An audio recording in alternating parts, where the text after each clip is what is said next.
Digital transformation मतलब क्या होता है? डिजिटली ट्रांसफॉर्म कर रहे हो आप अपने बिजनेस को, राइट? तो ये काम कैसे करता है? सीधा आ जाओ नीचे सेकेंड पैराग्राफ में, change management enters into the picture here. Organization can plan, prepare for and carry out changes to their operation including digital transformation with an aid of discipline of change management. When implemented correctly, change management may assist firms in overcoming the obstacles posed by digital transition and reaping the full rewards of their investment. मतलब जब आप digitally transform करते हो अपने business को और वो सही से हो जाता है, जब आप अपने ऑब्स्टिकल्स को पार कर जाते हो, ऑब्स्टिकल पार करने के लिए तो डिजिटली हम लोग चेंज ला रहे हैं ना, जब वो हो जाता है तो जो एक्चुअली में आपको रिवॉर्ड मिलना चाहिए वो मिलता है, ठीक है? लेकिन चेंज मैनेजमेंट होता कैसे है और डिजिटल ट्रांसफॉर्मेशन होता कैसे है, वही आपको नीचे बोला हुआ है, पढ़ो. Change management in the digital transition consist of 4 essential elements. Underline करो.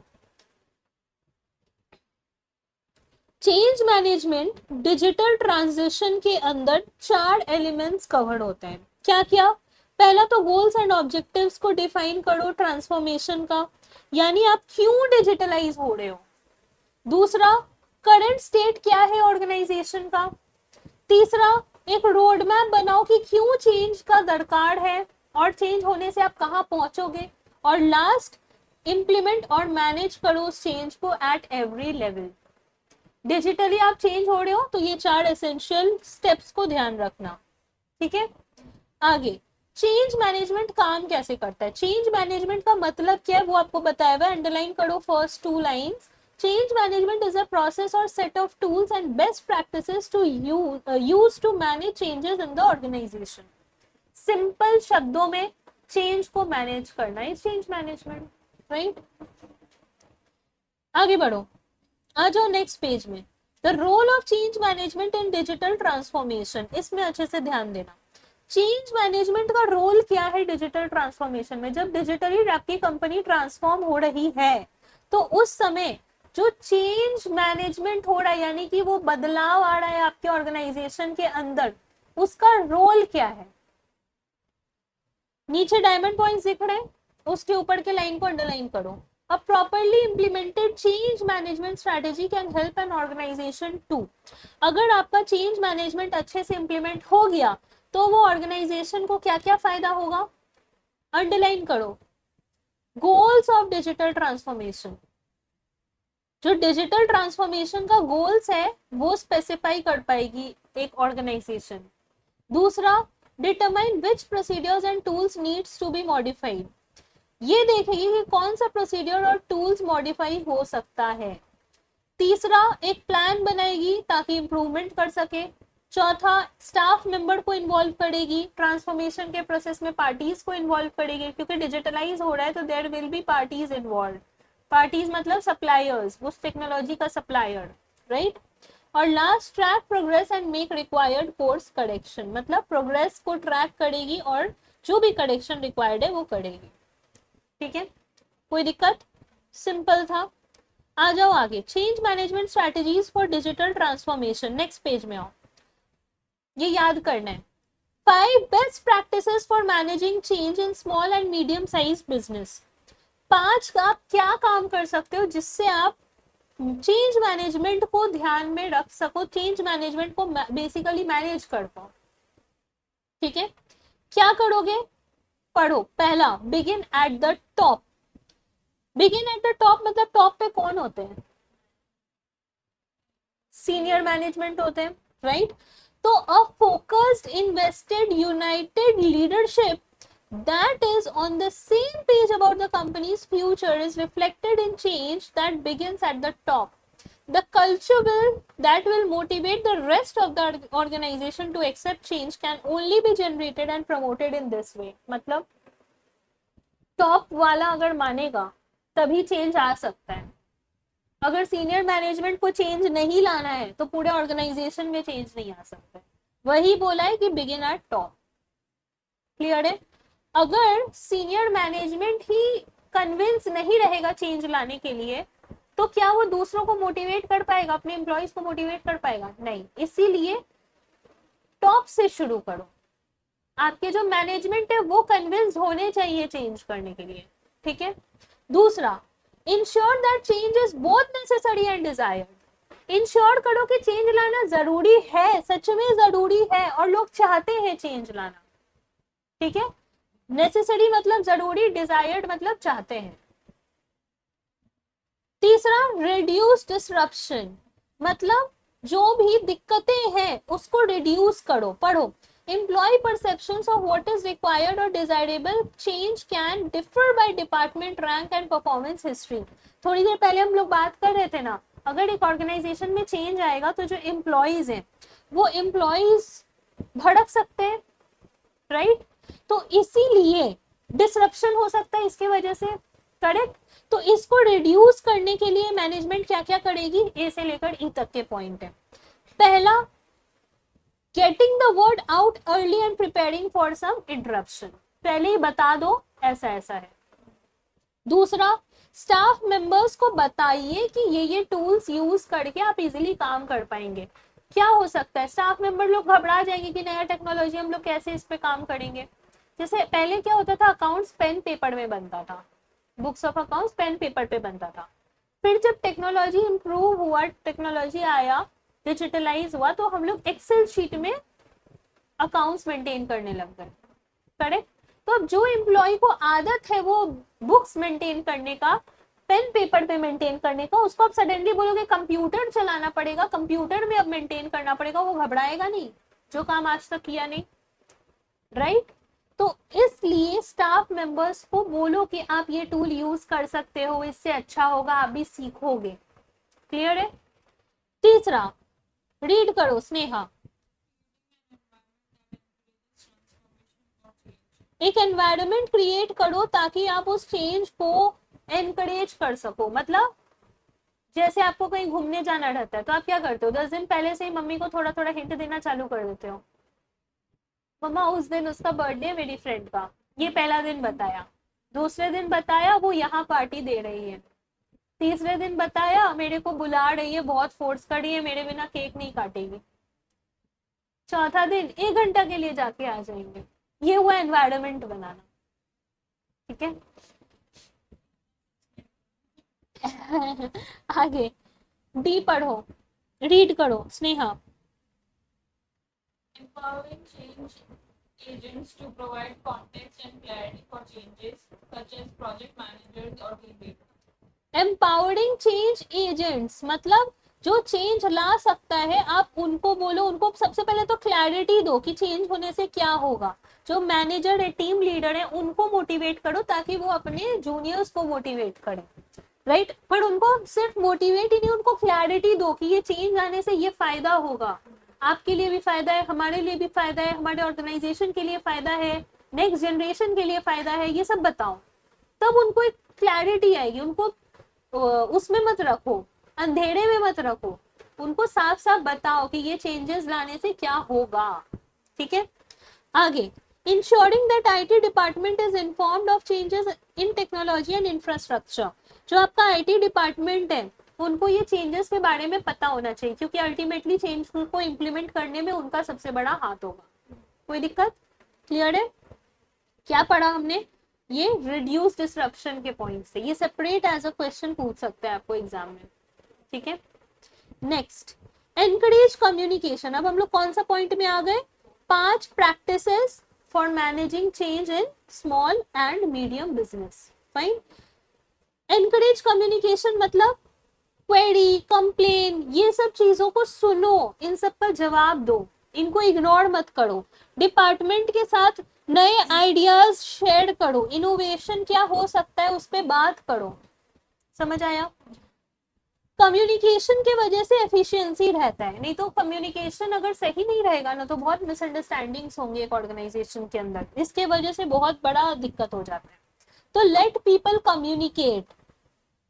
People who will be affected the most by these changes are reassured। जिसको सबसे ज्यादा फर्क पड़ेगा ना इन चेंजेस से, आप उसको उनसे बार बार बात करते रहो, उनका बात सुनो, उनको बताओ और उनको अश्योरेंस दो कि आपका कुछ नहीं बिगड़ेगा, जो होगा सब अच्छा होगा। क्लियर है? Last, recognize that change is norm not the exception. मतलब चेंज सच में जरूरी है और एक्सेप्शन नहीं है कि नहीं भी करोगे। मतलब एक्सेप्शन मतलब क्या होता है, एक certain thing you must do and exception is कि ऊपर वाला नहीं भी किया तो चलेगा, राइट? तो यहाँ पर हाँ क्या है, चेंज दुनिया का दस्तूर है, ठीक है, पर ये यहाँ सूट नहीं किया। चेंज चेंज जो है उसको देखो कि वो एक्सेप्शन ना हो, वो सच में जरूरी है, मस्ट डू वाला पार्ट। समझ आया? कोई दिक्कत? ओके आगे, how to manage change during digital transformation. कैसे आप चेंज को मैनेज कर सकते हो ड्यूरिंग डिजिटल ट्रांसफॉर्मेशन? पहला क्या है, रीड करो स्नेहा। and objectives. क्या करोगे, पहले तो डिजिटल ट्रांसफॉर्मेशन का एम और ऑब्जेक्टिव क्या है उसको लिख लो। दूसरा क्या करोगे, हमेशा हमेशा हमेशा कम्युनिकेट करो। तीसरा, तैयार रहो कि आपको जो है वो सब लोग हाँ नहीं करेंगे, मेंटली प्रिपेयर्ड रहो इस बात को लेके, ठीक है? सब आपके फेवर में नहीं बोलेंगे 100%, कुछ लोग अगेंस्ट जाएंगे, रेडी रहो इस बात के लिए। चौथा, चेंजेस को ग्रेजुअली इंप्लीमेंट करो। और last, assistance and training offer करो, बताओ लोगों को कि आप ये कर सकते हो, हम लोग आपको हेल्प करेंगे कि कैसे करना है। कोई दिक्कत? क्लियर है? चलो, इसके बाद अब जो पार्ट बचा है, यहाँ पे आपका मेजर पार्ट कंप्लीट हो गया है। अब जो पार्ट आपका बचा है बहुत ही सिंपल है और एक तरह से रिपीटेटिव चलेगा, ठीक है? आ जाओ ऑर्गेनाइजेशनल फ्रेमवर्क में आ जाओ। एक चार्ट दिख रहा है, सुपर ऑर्डिनेट गोल शेयर्ड वैल्यूज दिख रहा है, एक चार्ट। यहाँ पे आपको बताया हुआ है 7S मॉडल के बारे में। 7S क्या है, पढ़ो। 7S क्या है? Strategy, skill, style, staff, system, structure. कितना हुआ? 6 हुआ। और 7वां क्या है?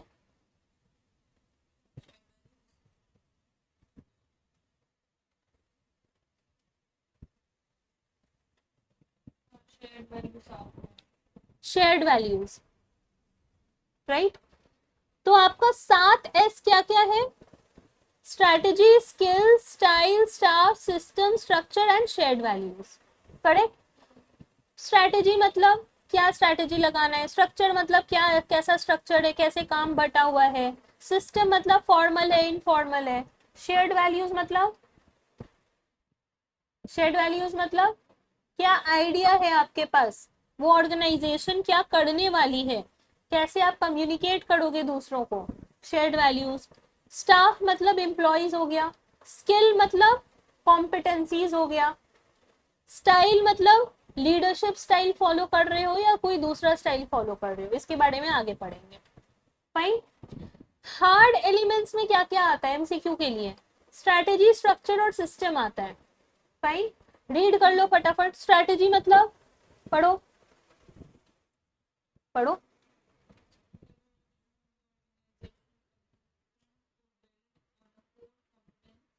competency and achieve competitive advantage to drive margins and lead the industry.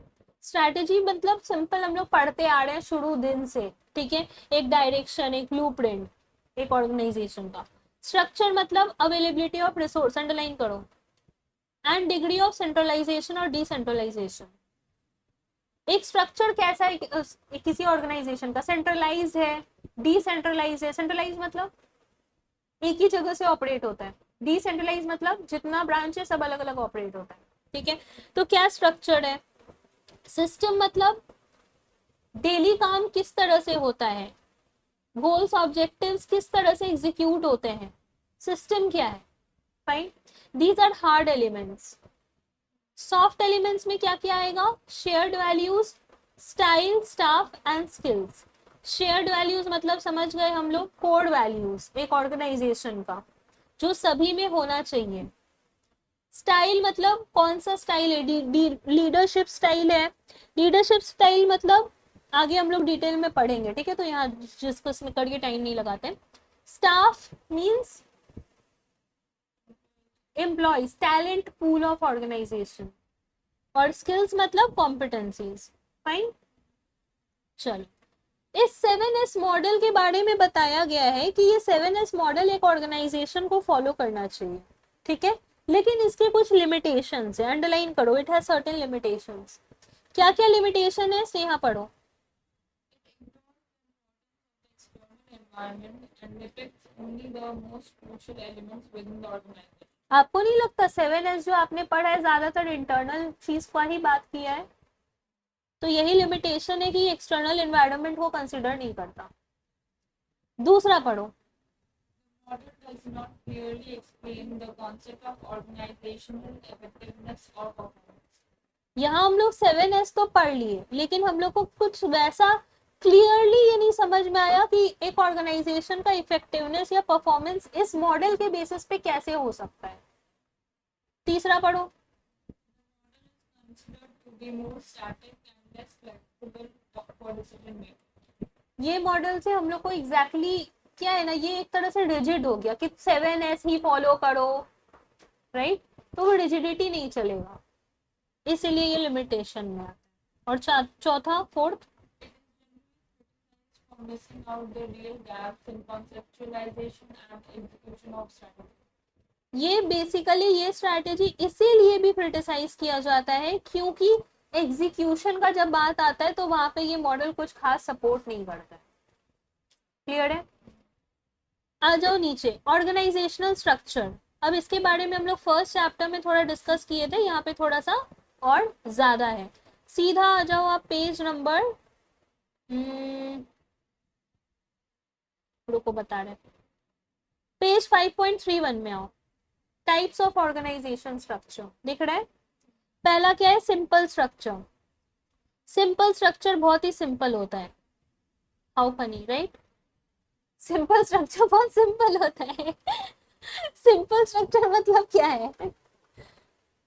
Single business strategy, underline करो सेकेंड लाइन में, and offered a line of products in a single geographical market, underline करो।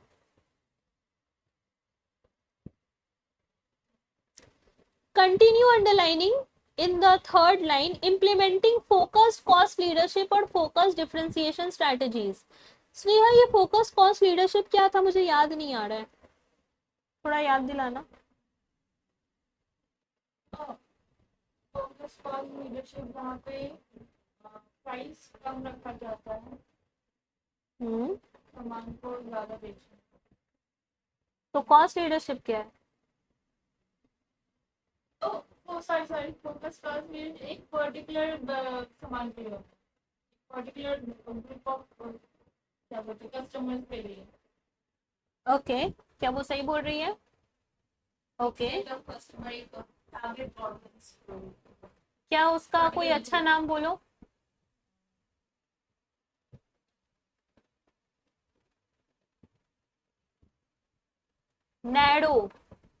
Narrow market के लिए होता है। Cost leadership means price एकदम कम रख रहे हो आप उस प्रोडक्ट, अपने प्रोडक्ट का, और फोकस्ड है मतलब एक नैरो मार्केट में फोकस कर रहे हो, राइट, ब्रॉड मार्केट में नहीं। सिंपल स्ट्रक्चर उस ऑर्गेनाइजेशन का होता है जहां पे वो फोकस्ड कॉस्ट लीडरशिप या फोकस्ड डिफरेंशिएशन स्ट्रैटेजी फॉलो करना चाहते हैं, वो सिंपल स्ट्रक्चर रख सकते हैं, ठीक है। ये companies single business strategy follow करती है और एक ही ज्योग्राफिकल मार्केट में सामान को बेचती है, ठीक है। ओके, अंडरलाइन करो। A simple structure is an organizational form in which owner manager makes all major decisions. ये सब कीवर्ड है, ये सबसे पकड़ोगे। ओनर मैनेजर ही डिसीजन लेते हैं यहाँ पे बहुत सारे लोग नहीं है, ठीक है, बहुत सारे लोग नहीं है यहाँ पे। ओनर है, मैनेजर है, इक्का दुक्का एम्प्लॉय है, सिंपल स्ट्रक्चर, ठीक है। यहाँ पे लिटिल स्पेशलाइजेशन ऑफ टास्क होता है, रूल्स कम होते हैं, अनसोफिस्टिकेटेड इंफॉर्मेशन सिस्टम होता है।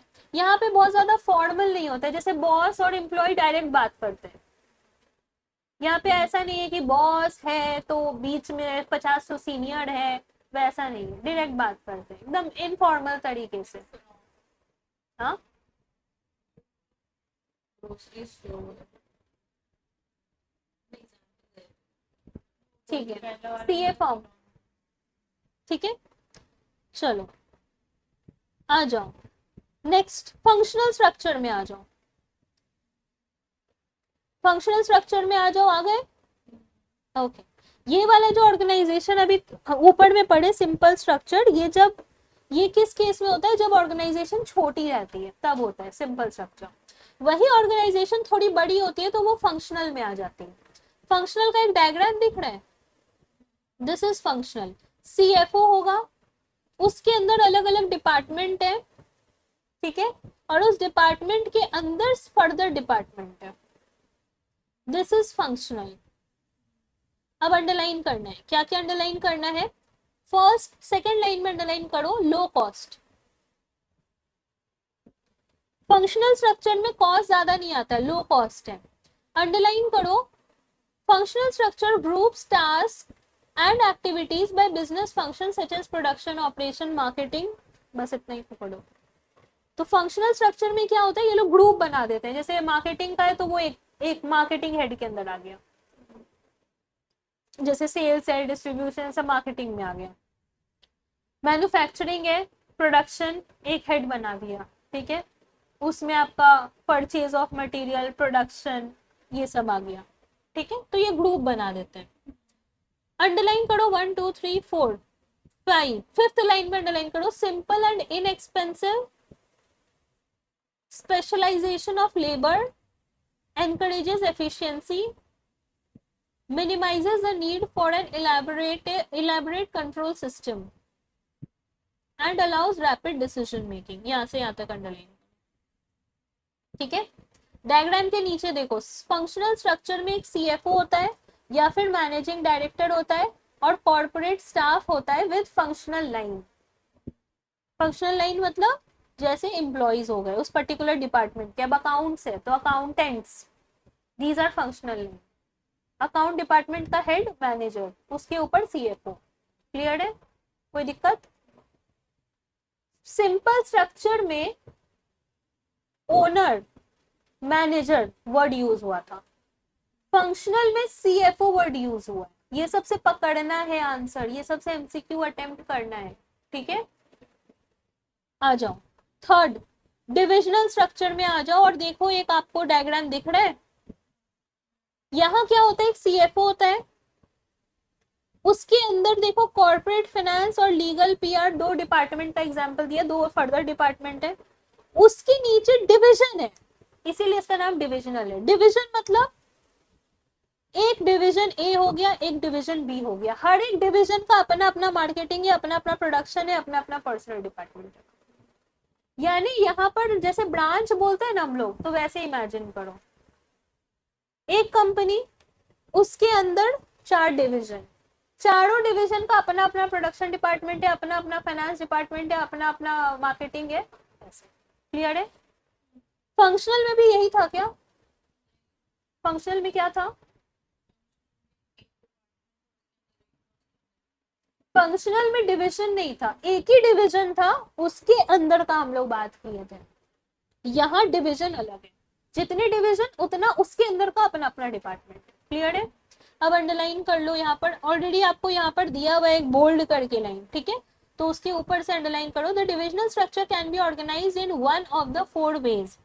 अब आपका ये 4 तरीके से डिवीजन बांटा जा सकता है, या तो ज्योग्राफिकल एरिया, एक आपका डिवीजन है मुंबई में, एक है कोलकाता में, एक है चेन्नई में, एक है आपका कहाँ, बिहार में। दूसरा, प्रोडक्ट या सर्विस के हिसाब से बांटा जा सकता है, आप चॉकलेट्स बनाते हो, आप कोरियन नूडल्स बनाते हो, ठीक है, आप और क्या बनाते हो, बिस्किट्स बनाते हो, प्रोडक्ट वाइज।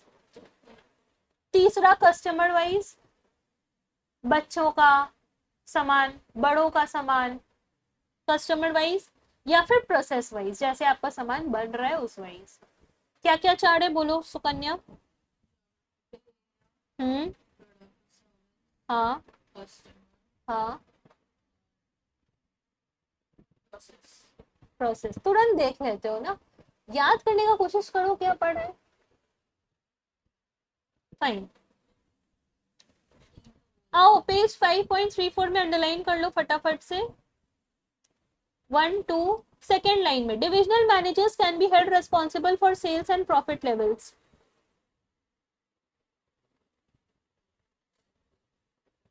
थर्ड लाइन में अंडरलाइन करो based on extensive delegation of authority managers and employees.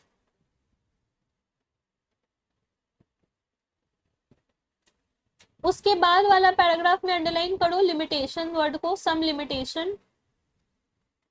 इसके लिमिटेशंस भी हैं, क्या क्या लिमिटेशन है थर्ड लाइन में अंडरलाइन करो। Division requires functional specialist who must be paid. Obviously आपको तो पे करना पड़ेगा हर डिवीजन के स्पेशलिस्ट को, और स्पेशलिस्ट को पे कर रहे हो तो अच्छा खासा पे करना होगा। सेकेंड अंडरलाइन करो there exist some duplication of staff services. दो डिवीजन है, दोनों में मैन्युफैक्चरिंग है, एक ही एम्प्लॉय दोनों में काम कर सकता है पर दो एम्प्लॉय रखना पड़ रहा है वहां पे आपको। क्लियर है? ओके। तीसरा अंडरलाइन करो managers must be well qualified because the divisional design forces delegation of authority. Better qualified individual requires higher salaries. Her division का जो मैनेजर होगा वो मैनेजर आपका क्या होना चाहिए, उसको आपको अच्छा सैलरी देना पड़ेगा ताकि वो टिके रहे आपके कंपनी में। क्लियर है? नेक्स्ट पैराग्राफ 1 2 3 थर्ड लाइन से पढ़ो। This type of structure can be most appropriate for organization that have similar branch facilities. Underline करो। अभी थोड़ी देर पहले हम बोल रहे थे ना ब्रांच इमेजिन करो। हाँ बोलो क्या हुआ? हाँ अंडरलाइन करो उसको भी। इट मे बी डिफिकल्ट से, it may be difficult to maintain consistent company wide practices. ये जनरल सा बात है। वैसे डिविजनल स्ट्रक्चर में क्या होता है, कंपनी प्रैक्टिसेस को, क्योंकि आपका अलग अलग डिवीजन है तो सभी में मेंटेन करना डिफिकल्ट होता है, इसीलिए ये एक लिमिटेशन है। ठीक है, ये जनरल सा बात था। चलो अंडरलाइन करो जहां हम बोल रहे थे 1 2 3 थर्ड लाइन से। This type of structure can be most appropriate for organization that have similar branch facilities. Obviously जहां अलग अलग ब्रांच है वो अलग अलग डिवीजन जैसा होगी आपका। क्लियर है? कोई दिक्कत? लास्ट पैराग्राफ जो है आपका, मतलब उसके बाद वाला पैराग्राफ में अंडरलाइन करो most effective for implementing strategy when specific product and service need special emphasis. Next paragraph का फर्स्ट लाइन एमसीक्यू के लिए ध्यान रखना, आपको केस सिनेरियो बना के देगा एक कहानी, उसमें अगर आपको ये वर्ड्स यूज करते हैं कि special emphasis products and service पे है, बताओ कौन सा स्ट्रक्चर है, तो आप क्या बोलोगे? डिविजनल। क्लियर है? आपके एग्जाम में कुछ भी ऐसा नहीं आएगा जो आपने सुना या पढ़ा हुआ नहीं होगा, बस आपको यही याद रख के आइडेंटिफाई करना है जो जो वर्ड्स अभी हम आपको बता रहे हैं। ठीक है, चलो आ जाओ नेक्स्ट पेज में। मल्टी डिविजनल स्ट्रक्चर दिख रहा है? मल्टी डिविजनल स्ट्रक्चर मतलब बहुत ही सिंपल है। डिविजनल मतलब क्या समझे, फटाफट से बताओ 2 लाइन में। दोनों डिविजन सेम चीज सेम डिपार्टमेंट्स हैं, अलग अलग डिविजन सेम डिपार्टमेंट भी है, मार्केटिंग प्रोडक्शन डिविजन सबका अलग सेम डिपार्टमेंट भी है, हर एक के अलग अलग हेड्स भी है। करेक्ट। मल्टी डिविजनल मतलब बहुत सारे डिविजन, वही हुआ मल्टी डिविजन। अंडरलाइन करो पहला लाइन में मल्टी डिविजनल स्ट्रक्चर से लेकर मैनेजर्स तक अंडरलाइन करो, फोर्थ लाइन तक, और स्नेहा पढ़ो। Multi-divisional structure is composed of operating divisions where each division represents a separate business. Separate business को सर्कल करो। हाँ आगे to पढ़ो. which the top corporate officer delegates responsibility for day-to-day operations and business unit strategy to division managers. किया. Divisional structure में product एक ही था, correct या सिमिलर रिलेटेड था.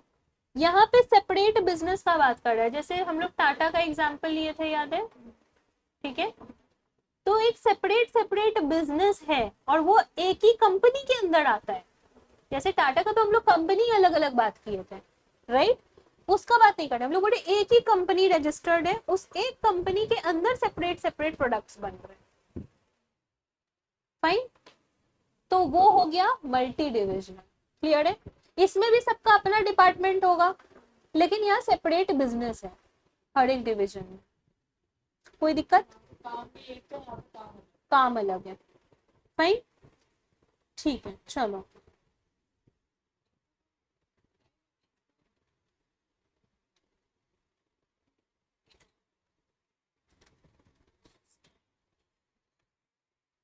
अंडरलाइन करो 1 2 3. एक मिनट, नीचे से थर्ड लाइन अंडरलाइन करो. Top managers become over involved in solving short run problems such as coordination, communication, conflict resolution, and neglected long term strategic issues.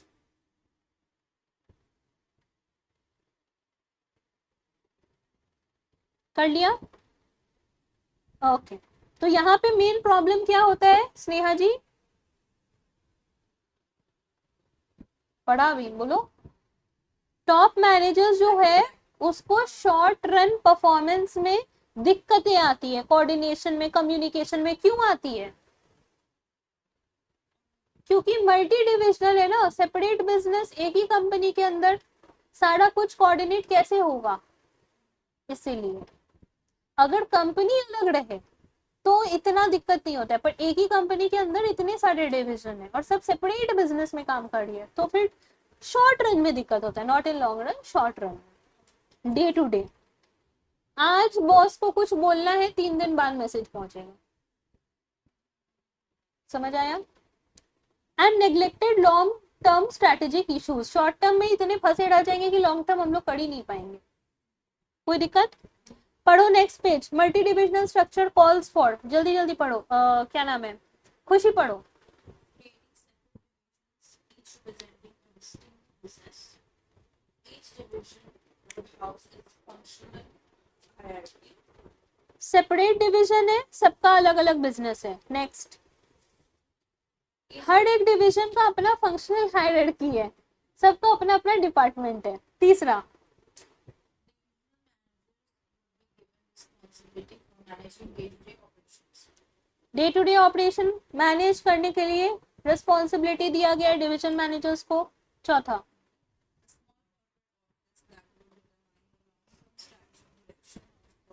And exercise overall over the semi-autonomous divisions.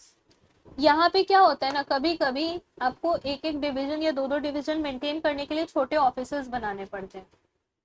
इतना complex है, उसको simplify करने के लिए वही आपको यहाँ पर बोला है, छोटे ऑफिसेस बना लिए. क्लियर है? कोई दिक्कत? ओके, चलो आ जाओ एसबीयू में, स्ट्रेटेजिक बिजनेस यूनिट. इसका मतलब बहुत ज्यादा सिंपल है. बहुत सारे बिजनेस है आपके, अभी जो टाटा का बात कर रहे थे ना, दैट इज एसबीयू. बहुत सारे बिजनेस है और हर बिजनेस अलग अलग चीजों का काम कर रही है, दैट इज एसबीयू. ठीक है, अंडरलाइन करो 1 2 3. थर्ड लाइन से अंडरलाइन करो. It has to necessarily group the products और business into a manageable number of strategically related business units and then take them up for a strategic planning. Hindustan Unilever का नाम सुना है? कितने सारे प्रोडक्ट्स बनाता है, right? That is SBU. Clear है? तो उस केस में क्या करना पड़ता है, इनको ग्रुप करना पड़ता है. जैसे कि साबुन, अब सोप में आ गया जितने टाइप के सोप है, शैम्पू जितने टाइप के शैम्पू है, दैट इज एसबीयू. समझ आया? नेक्स्ट पेज में हो. 3 most important characteristics of SBU. कौन पढ़ेगी? सुकन्या पढ़ेगी।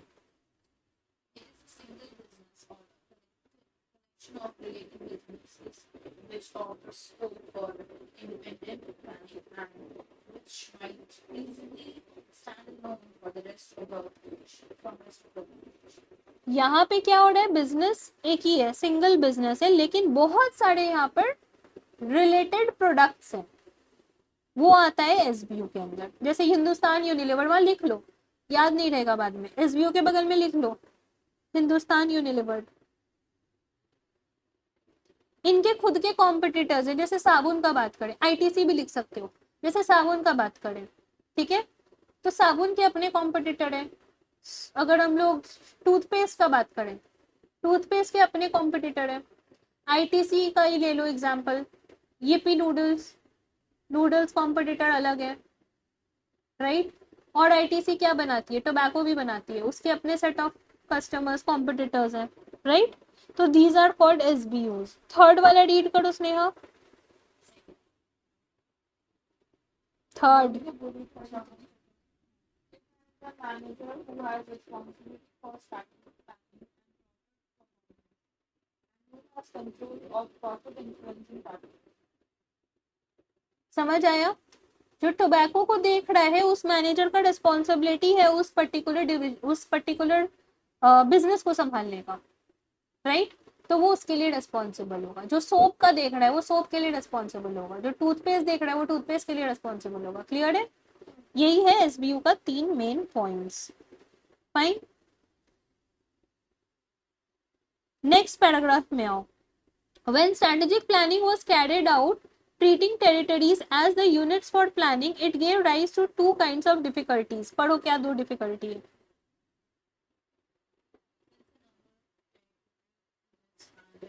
The same products were getting made strategic planning changes. और दूसरा,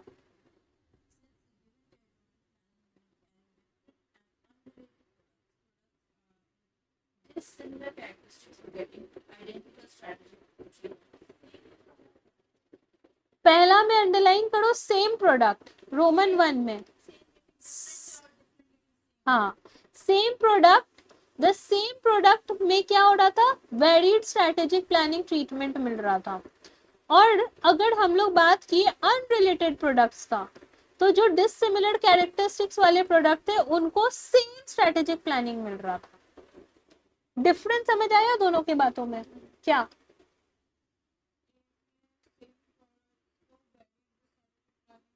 हाँ, सेम मिल रहा था, एग्जैक्टली क्लियर हुआ। तो ये देखा गया था कि अगर हम लोग एक टेरिटरी के लिए बात करें तो ये दो काइंड ऑफ डिफिकल्टी फेस करने को मिला, ठीक है। तो उसी के बारे में बताया हुआ है, इसीलिए एसबीयू का कॉन्सेप्ट आया कि भाई तुम ग्रुप कर दो उन सब प्रोडक्ट्स को। जैसे एक एक करके देखने जाए तो ये प्रॉब्लम आने लग गया था, तो भाई ग्रुप कर दिया। क्लियर है?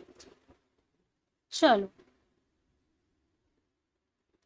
अंडरलाइन करो, लास्ट इस पेज का लास्ट पैराग्राफ में दिखेगा। The SBU structure is composed of operating unit where each unit represents a separate business to which the top corporate officer delegates responsibility for day-to-day operation and business unit strategy to its managers. Next page में आ जाओ और एक structure दिख रहा है SBU का, यही है एसबीयू का स्ट्रक्चर। प्रेसिडेंट है, अलग अलग डिपार्टमेंट है। स्ट्रेटेजिक प्लानिंग के अंदर 4 यूनिट है, स्ट्रेटेजिक बिजनेस यूनिट। बेसिकली ये जो स्ट्रेटेजिक बिजनेस यूनिट है ना, it is a group of 2-3 products, ठीक है। और फिर उसके अंदर अपना अपना डिवीजन है। क्लियर है? कोई दिक्कत? समझ आ गया? ओके चलो आ जाओ नेक्स्ट पेज 5.39। डायमंड पॉइंट्स दिख रहे हैं, उसके ऊपर के 2 लाइन को अंडरलाइन करो। The attributes of an SBU and benefits of a firm may derive by using the SBU structure as follows. Read करो फटाफट से, इसमें कुछ याद वैसे करने का नहीं है, एक बार गो थ्रू करना है। रीड करो, 1 पॉइंट स्नेहा करेगी, फिर 1 पॉइंट सुकन्या करेगी। करो।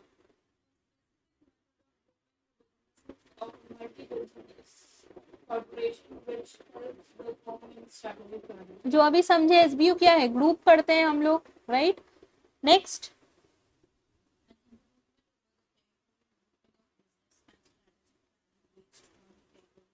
टेरिटोरी का बात क्यों कर रहा है? एक बिजनेस का अगर बहुत सारा फैला हुआ है, ऑल ओवर इंडिया में है, तो रीजन वाइज ग्रुप कर दिया, दैट इज एसबीयू। ठीक है, तीसरा that can be taken up for strategic planning distinct from the rest of the businesses. Products or businesses within an SBU receive same strategic planning treatment and priorities. Related business हम लोग क्या पढ़े यहाँ पे, grouping हो जाता है, और ग्रुपिंग टेरिटोरियल रीजन वाइज भी हो सकता है, करेक्ट। तो यहाँ यही बताया है कि जो ज्यादा अच्छा काम कर रहा है वही आपका एसबीयू बेटर होगा, उसको ये एसबीयू स्ट्रैटेजिक वर्ड क्यों बोलते हैं, जो अच्छा काम कर रहा है, और कंपेयर टू बाकी के बिजनेसेस, बाकी के प्रोडक्ट्स। ठीक है, लास्ट लास्ट इस पेज का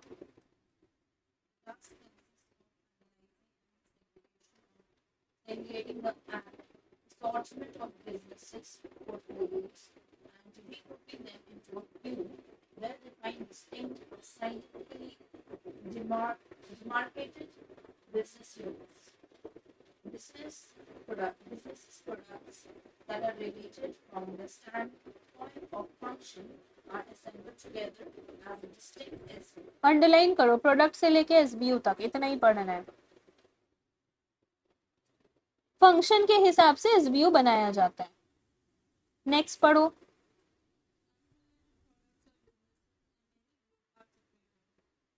They could be assigned to any other SBU applying the criteria of functional relation they are assigned. Accordingly, otherwise they are made into separate SBUs. समझ आया? जो रिलेटेड है उसको ग्रुप कर दो, जो नहीं रिलेटेड है उसको हटा दो। देखो कि क्या फंक्शन वाइज किसी और एसबीयू में उसको डाला जा सकता है, डाला जा सकता है तो डालो, वरना अलग रखो। क्लियर है? नेक्स्ट,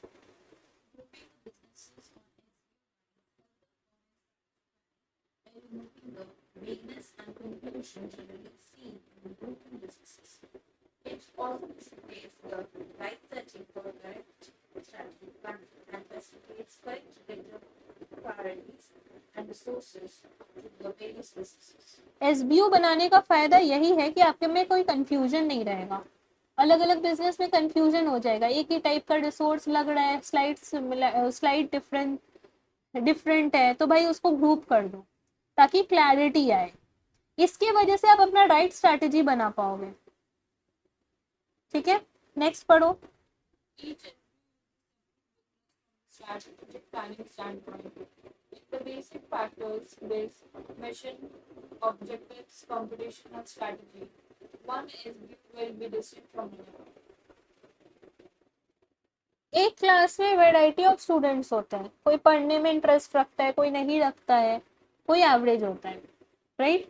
तो जो पढ़ने में इंटरेस्टेड है उसका एक ग्रुप बना दिए, जो नहीं है उसका एक ग्रुप बना दिए, जो एवरेज है उसका एक ग्रुप बना दिए।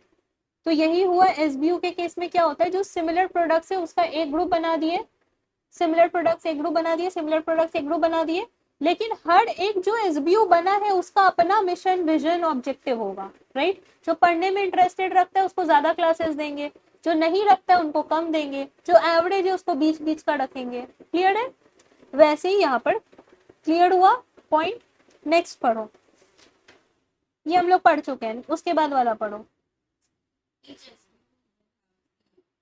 will be responsible for strategic planning for their SBU and its profits performance. He will also have control over most of the factors affecting the profit of the SBU. बस, हर एक SBU का अपना CEO होगा, simple सा बात।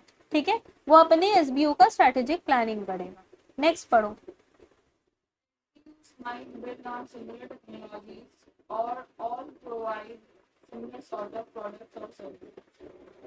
SBU similar technology पे based हो सकता है, इसमें कोई दिक्कत नहीं है। आगे, हाँ अंडरलाइन करो इसको। SBU might be serving similar और डिफरेंट मार्केट्स। पढ़ो आगे।